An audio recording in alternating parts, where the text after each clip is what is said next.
First, the rock.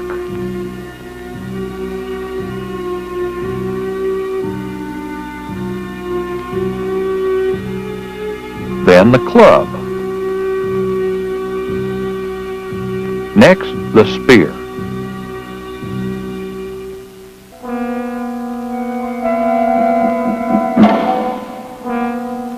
Later, bows and arrows.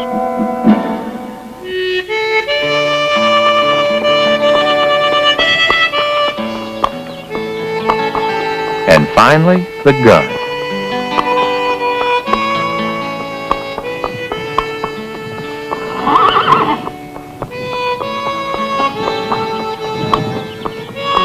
A rock, a club, a spear, an arrow, even a knife are reasonably safe to handle as killing tools go. But guns, well, they're different.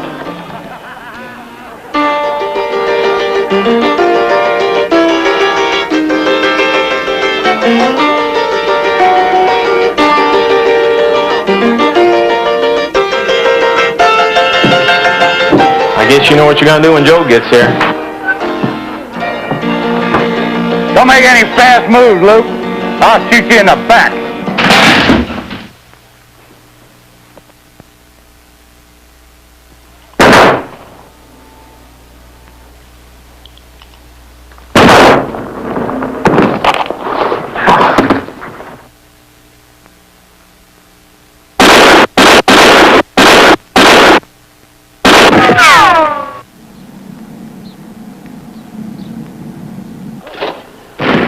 Now guns, shotguns, rifles, revolvers, all those tools we call small arms are safe to handle if you know what you're doing. Is the line ready? The line is ready. Ready on the right. Ready on the left. All ready on the firing line. Fire! That's why the Air Force makes sure that every airman and officer whose job requires carrying firearms is thoroughly trained, not only in marksmanship, but in firearm safety as well. And this training includes all Air Force members going overseas, no matter what his or her job may be.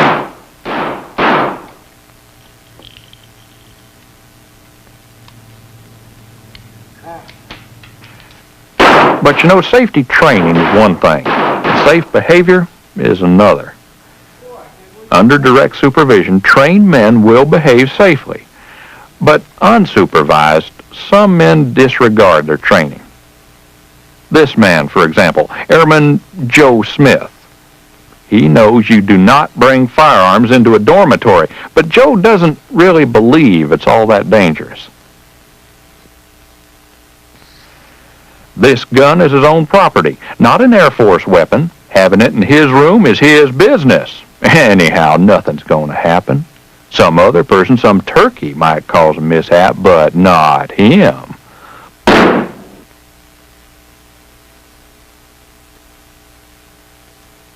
Why, sure, Joe, of course. Isn't it always the other guy? What you did, I'll be a long time forgetting. Yes, sir. You're a lucky man, Smith. Suppose someone had been in that room next to yours just at the wrong time. And all you get is busted and rank. In this unit, we're not all that easygoing. Let me read you a few on-duty and off-duty mishaps we've got here. Pay strict attention, okay? Maybe you can tell me why people keep on doing these things.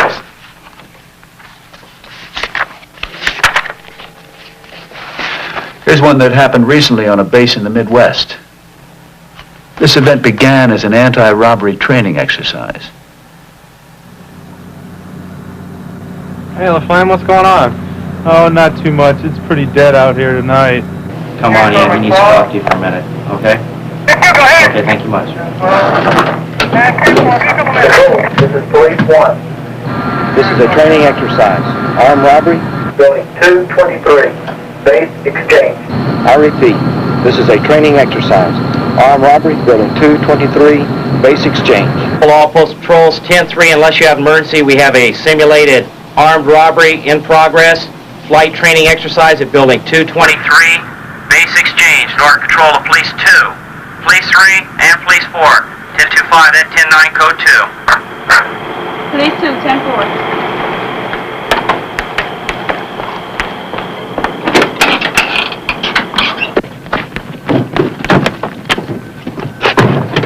The commander wanted it to be as realistic as possible. A two-striper played the role of intruder.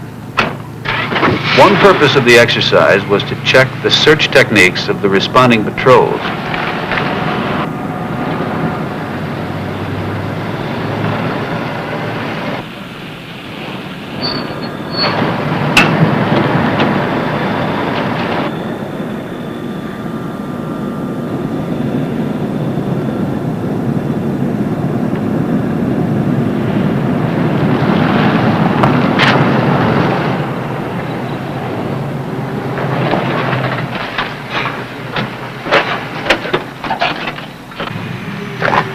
Okay, Bill, this is the exercise.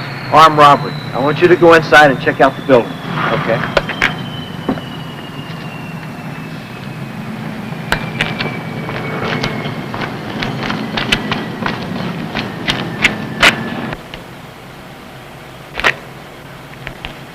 All of you, get your hands up!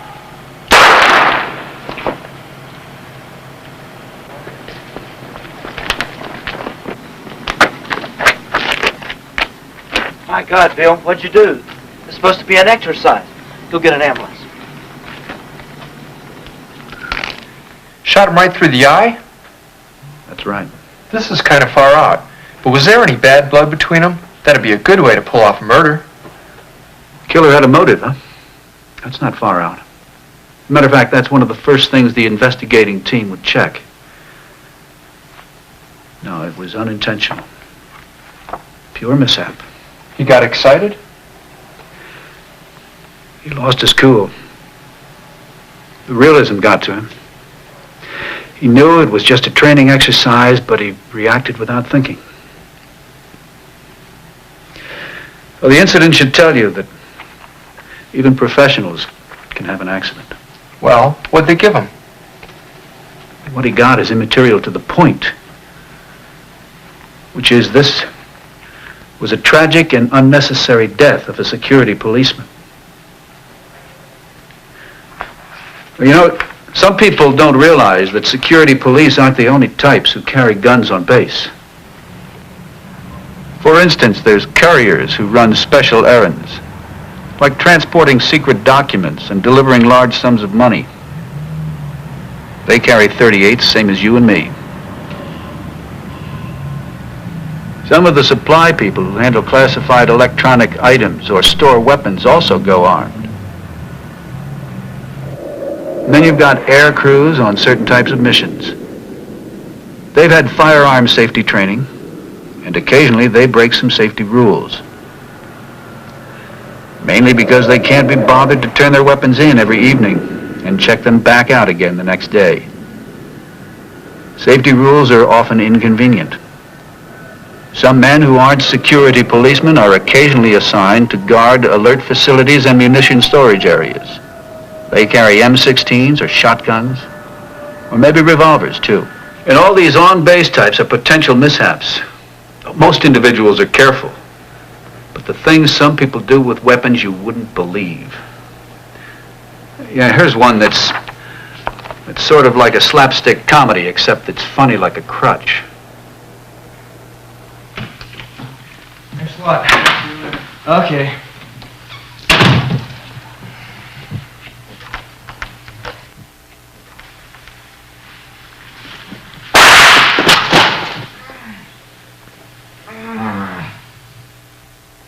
When that pistol hit the floor and fired, the slug entered his left ankle, traveled up his leg, and exited from the calf.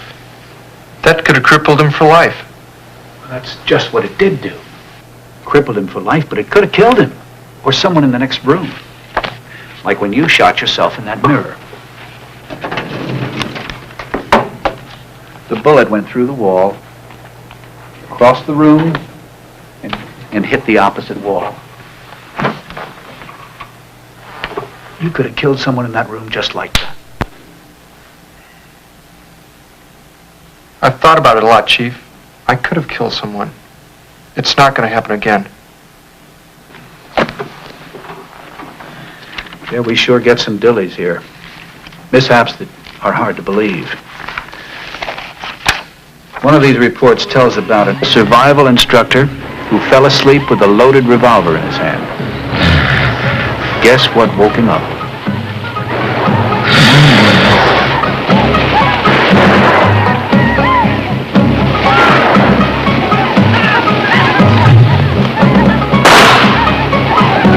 Oh my God! Like you, that guy had a lot of safety education in handling firearms. In your case, didn't any of it sink in? Sure it did. Up to now, I've always been real careful. But somehow, after a while, well, I just never thought something like this would ever happen to me. Sure. Accidents never happen to us. It's always that other guy. Let's see, I was making a point. You were given reasons why guns affect people, especially when they're alone. Sure. Well, I'm theorizing, of course. But I claim that if a person knows how to get in trouble, he can avoid it. Boredom is a strong feeling, but its opposite, excitement, is just as strong. Take that guy, Bill, who killed that simulated robber. Excitement motivated him. The realism. Walking out across that lot, he was alone. When that robber jumped out at him with a pointed pistol, Bill became a man of instinct. His instinct, triggered by his emotions, said, shoot. He obeyed. A well-trained man. Let me tell you about another situation that happened. When a group of hunters get together, usually they're pretty cautious. Each man avoids pointing his gun at anyone, and he's careful not to get pointed at. He's seeing the danger, so he believes in it. But when the group scatters and each person's alone, excitement may take over, and that's what happened here. One of the hunters had forgotten that one man in the group wasn't wearing any red clothes. The bushes shook and he thought he spotted a deer. Finally, he saw it again, a patch of brown near a tree. He took a good look. Was it a deer? The question never got answered.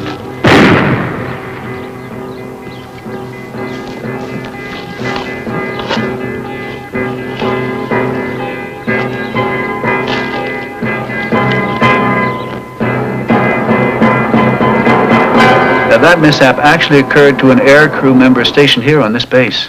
But it's nothing new. Happens all over the United States in the hunting season. Wearing red outfits is good safety practice, but even that won't protect anyone from an overexcited man. Boredom? Excitement? Any other emotions involved? Sure.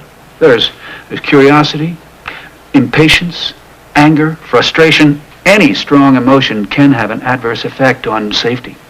Curiosity? People get curious about their weapons, they begin to monkey with them. Now, there's another factor that, well, maybe you could say it was emotion. I call it just plain damn foolishness. Yeah, like me. As I've indicated, a lot of accidents occur on base. The big majority, though, happen off base in a workshop or home.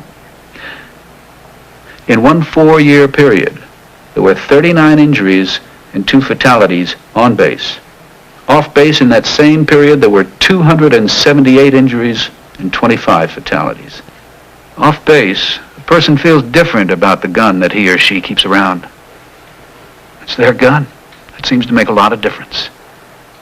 They keep it for protection, for sport, but not for military duty. A friend of mine bought a gun once. He said the same thing. It was hard for him to remember the safety rules when he was off base. He usually kept the gun under his pillow and then would put it in a safe place the next day. But somehow, one morning, he completely forgot the gun. Ordinarily, his wife would have found it when she made the bed. But this morning, she was interrupted by a telephone call. And for a few moments, her children were left alone, playing on the bed.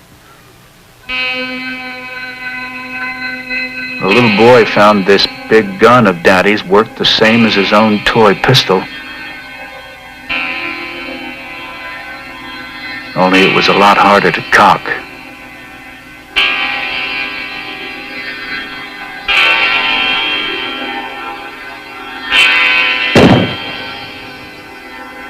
What happened?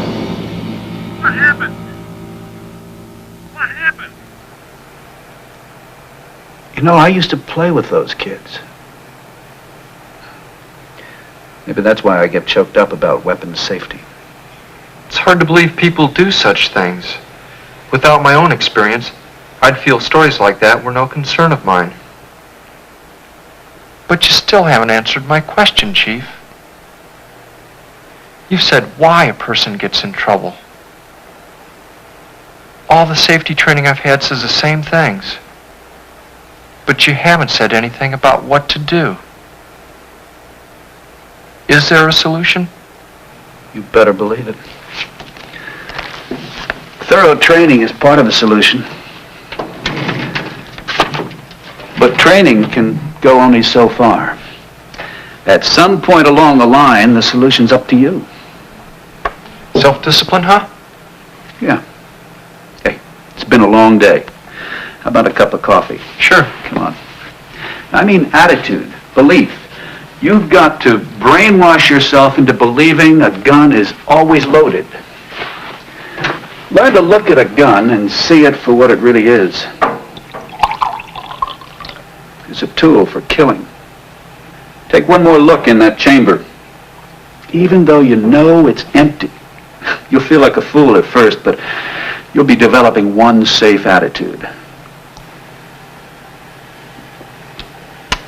Never point a finger at another person. Never point a pencil, a ruler, or anything else at another person. Make that a habit and you'll surely never point a gun at anyone.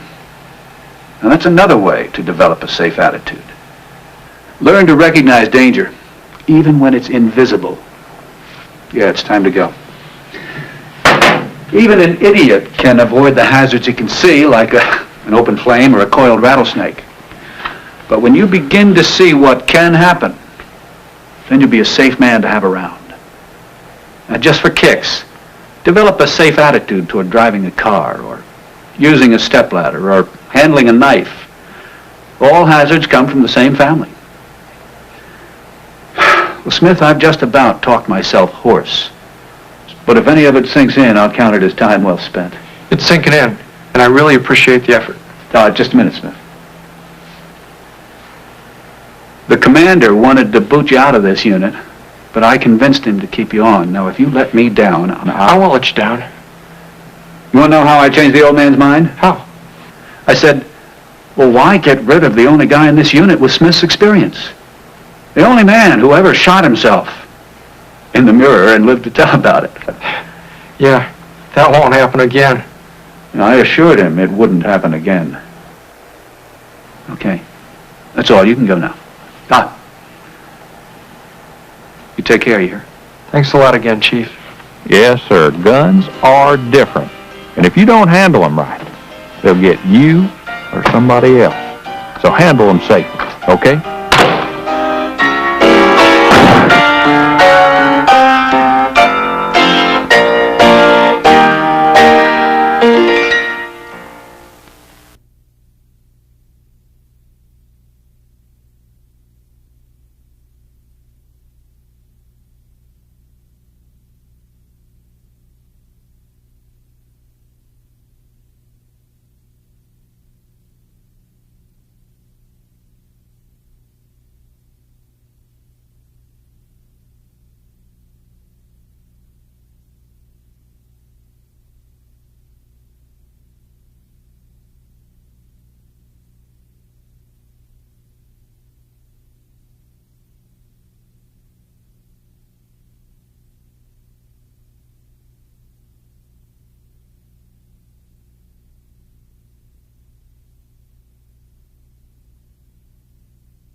job requires carrying firearms is thoroughly trained, not only in marksmanship, but in firearm safety as well. And this training includes all Air Force members going overseas, no matter what his or her job may be.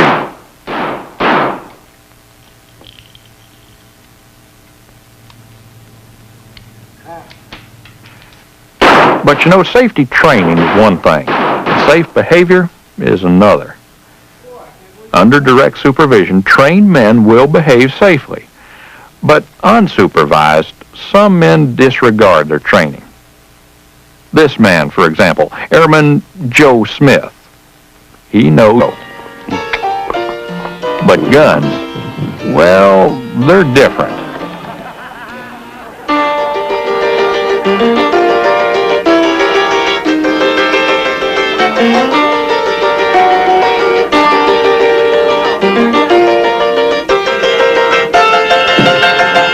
I guess you know what you're gonna do when Joe gets here. Don't make any fast moves, Luke. I'll shoot you in the back.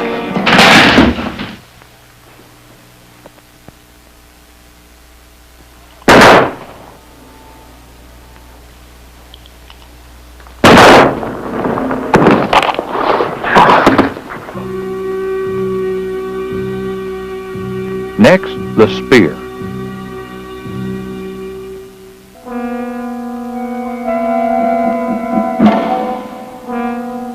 Later, bows and arrows.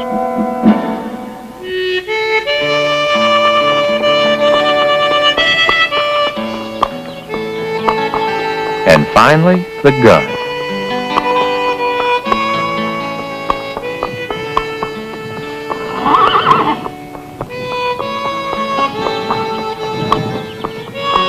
A rock, a club, a spear, an arrow, even a knife are reasonably safe to handle as killing tools go.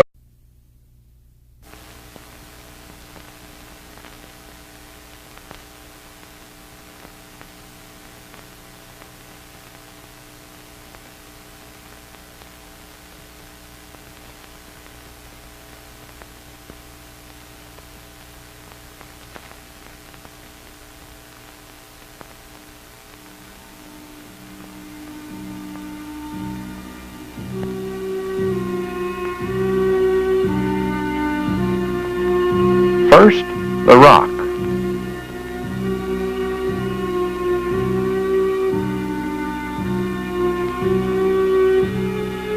Then the club.